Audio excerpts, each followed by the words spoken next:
Hello,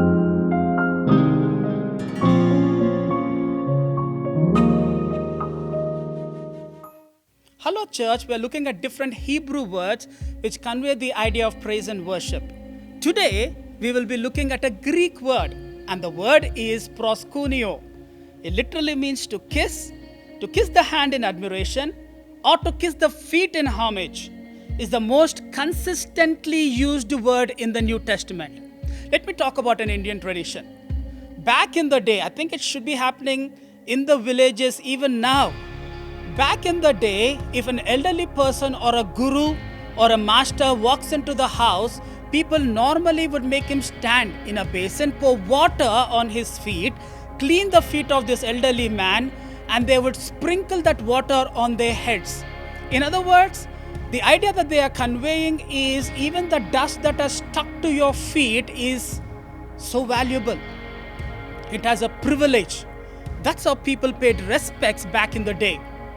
The same idea is being conveyed to the word proskuneo.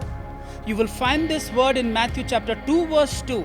Now this is when the wise men, probably they are very rich also, they are wise, they are wise in their wisdom, they understand the stars, they understand the seasons, and they understand the times.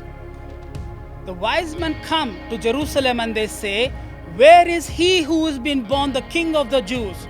For we saw his star in the east, and we have come to worship," or "we have come to proskuneo him. We have come to kiss his feet." Now these are wise men, the great magi from the east. They are telling, we have come to kiss the feet of a baby. Because this baby is God himself, King of the Jews. John chapter 4 verse 24 again uses this word. God is spirit, and those who worship or those who proskuneo him must worship him in spirit and in truth. It is a word that is so rich, so filled with gratitude and with thanksgiving. You come with worship in your heart, you come with thanksgiving and gratitude in your heart, and you bow down to kiss the feet of the Lord. It is humility, it is adoration, and there's so much beauty in this word. Let's worship him. Let's proskuneo Jesus Christ. God bless you, church.